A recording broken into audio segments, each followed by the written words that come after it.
And we are just a group of artists trying to do something. நான் producer, இவங்க hero, இவர் director, அதெல்லாம் இல்லாமல் ஒரு கூட்டமாக இருந்து வளர்ந்து வந்தவங்க தான் நான். இங்கே பேசுகிறவங்கெல்லாம் எனக்கு இவர் மட்டும் இல்லைன்னு சொல்லியிருந்தா நான் எனக்கு சான்ஸே கிடையாதுன்னெலாம் சொல்கிறாங்கல்ல, எனக்கும் அதான் உண்மை. இந்த பையன் போடணுமா அப்படின்னு பாலச்சந்தர் சொல்லியிருந்தாருன்னா, இல்லை ஹிந்தி படத்துக்கு போகும்போது ஹிந்திக்கு வேற ஆளை போட்டுக்கலாமே, இந்த பையன் அதுக்குன்னு சொல்லியிருந்தாருன்னா எனக்கு கேரியர் ஹிந்தியில் கிடையாது. So I can understand all your gratitude because I've been there. I'm still doing it. And thank you for strengthening my hand, my company's hand. And you've done a good job. அதை எனக்கு சொல்கிறதுக்கு விழாக்களில் சொல்லும் போது ஒன்று, இப்போ எல்லாம் அமைஞ்சு ஓய்வாக இருக்கும்போது யோசிச்சு பார்க்கும்போது எவ்வளோ பெரிய அவார்டு எனக்கு கிடைச்சிருக்குங்கிறது எனக்கு தெரியுது. இந்த சைமா அவார்டுக்கு கிடைச்சதுக்கு நன்றி. ஆனால் படம் கம்ப்ளீட் ஆகி பார்த்த போது அப்பா இதுவே அவார்டு அப்படின்னு நீங்கள் என்ன சொல்லியிருந்தாலும் நான் சந்தோஷப்பட்டிருப்பேன். ஆனால் நீங்களும் வாழ்த்துட்டீங்க பாருங்க, அதனால நான் சந்தோஷமா இங்கே வந்து நின்று அந்த பெருமையை ஏற்றிருக்கேன். உங்களுக்கும் நான் கை தட்டலாம் பதிலுக்கு, ஏன்னா நீங்க எல்லாம் இந்த படம் இவ்வளோ பெரிய வெற்றியாக இருக்காது. நான் இங்கே வந்தது இந்த சந்தோஷத்தில் பகிர்ந்துக்கிறதுக்கு தான். ஏன்னா புகழ்கிறது வந்து மார்க்கெட் டிசைன்ஸ், பட் இந்த மாதிரி டீம் அமையிறது வந்து ரொம்ப rare. We decide the team. We all decide to work together. So it's a great moment. Future cinema அப்படி தான் இருக்கணும். மலையாள சினிமா ஏன் நல்லா இருக்குன்னு கேட்டாங்கன்னா இதான் காரணம். இதை புரிஞ்சுங்க. அவங்க 300 மைல்ல எப்படி இவ்வளவு பெரிய வித்தியாசம் வந்துடும்?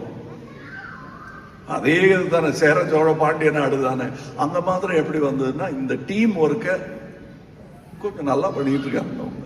நான் அங்கிருந்து வந்தேங்கிறதுனால எனக்கு அந்த உண்மை தெரியும், வெளியில இருந்து பார்த்து நான் சொல்ல അല്ലേ. അതാണ് അവിടെയാണ് ഞാൻ പഠിച്ചത്. 2 பேர் தான் என்னுடைய ஆக்டிங் கேரியரை ஷேப் பண்ணது. ஒன்று ஒரே ஆள் பாலச்சந்தர், இன்னொன்று வந்து மலையாளம் இண்டஸ்ட்ரி. அதை நான் எந்த மேடையிலையும் சொல்வேன். இங்கே மலையாளிகள் உட்கார்ந்துருக்காங்க, இங்கேயும் அவங்களையும் திருப்திப்படுத்தணுங்கிறதுக்காக சொல்ல. நான் மலையாளிகளே இல்லாத தமிழ் சபையிலையும் அதை சொல்லியிருக்கேன். ஏன்னா அதான் என்னுடைய வாழ்க்கை, அதான் என்னுடைய அட்ரஸ். அது இங்கே சொல்றதுக்கு ஒரு வாய்ப்பு கிடைக்கிறது. அதுவும் இந்த மாதிரி கலவையா எல்லாரும் உட்கார்ந்துருக்காங்க.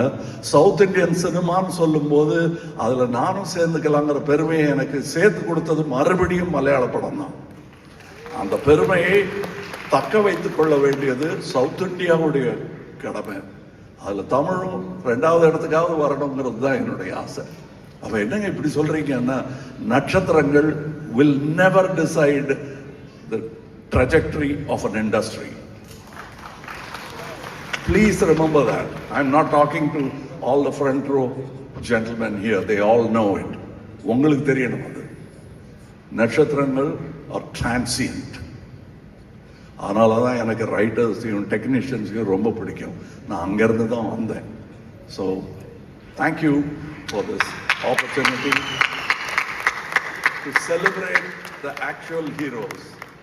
And Mukund Varadarajan is much better actual hero than all of us put together. I salute him. I salute many more soldiers who will fight for us and some who will die for us. Jai Hind. Thank you.